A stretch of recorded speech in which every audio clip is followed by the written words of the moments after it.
E o Kleber falou que Jesus era judeu, logo sua família era poligâmica. Qual o arranjo familiar na época de Jesus? Ah, boa pergunta, né? Cara, sinceramente eu não sei. A questão de poligamia, um homem ter várias mulheres, né? Isso é a regra entre as principais figuras do Antigo Testamento, né? Era algo realmente frequente no judaísmo, mas é uma coisa que ocorre principalmente em famílias com muitas posses. Porque um homem ter várias mulheres e gerar muitos filhos é algo que depende também das suas possibilidades econômicas, né? Se ele consegue sustentar várias mulheres que não participam tanto e nesse contexto mais antigo, né?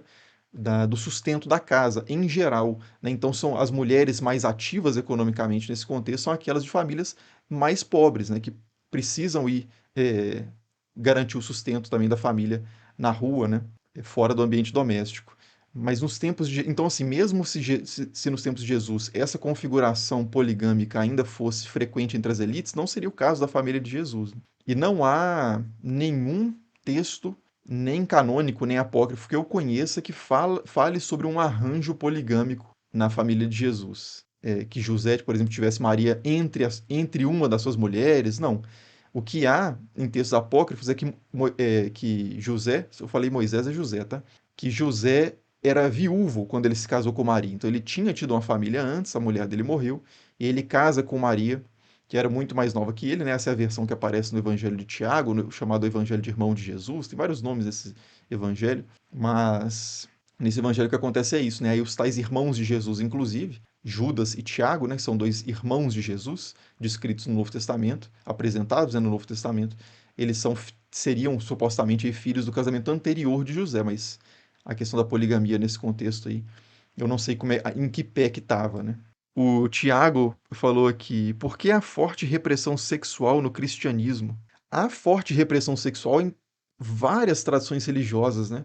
Não só o cristianismo, mas, sei lá, se você for pensar essas comunidades ascéticas, monásticas, né, que a gente encontra, por exemplo, no budismo, que a gente encontra entre judeus mesmos, chamados grupos dos terapeutas, que são um grupo meio misterioso ali do norte do Egito, os gimnosofistas, né, os yogis nas tradições da região indiana, você tem essa questão de uma série de tabus sexuais que tem a ver, né, com essa questão também, pelo menos um dos elementos é essa questão da privação dos prazeres. Então, esse afastamento dos prazeres imediatos, né, como por exemplo a comida, então o jejum entra nessa categoria de exercício espiritual, né, exercício ascético, você se privar de comida, se privar de sexo, se privar de comodidades diversas, né? Dormir ao relento, dormir no frio, ou privar-se do sono. Tudo isso são exercícios espirituais, né? A chamada ascese, né? Asceses, que eu acho que a origem da palavra é precisamente exercício mesmo, esforço. Esse tipo de prática a gente encontra em várias religiões, né? Então, uma tentativa de perceber a realidade através de se colocar num estado de percepção diferente. Quando você está de barriga cheia, satisfeito, você pensa e vê as coisas de uma forma. Quando você está privado de prazeres e coisas do tipo de conforto, você costuma ver a vida por outra ótica, né? Às vezes até experiências místicas acontecem nesse. A antropologia tem até um conceito na antropologia das religiões, que é o conceito de tecnologias espirituais, tecnologias ou técnicas espirituais, né?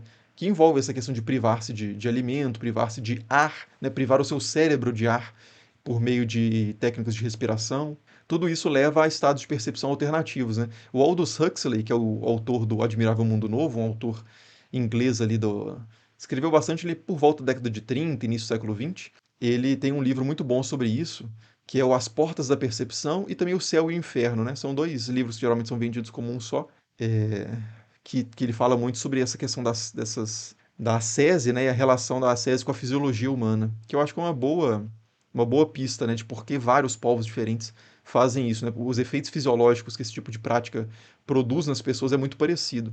Levar esses estágios alternativos de percepção. Isso é pelo menos um dos elementos, tá? Eu não reduziria a questão a isso, mas eu acho que esse é um dos elementos.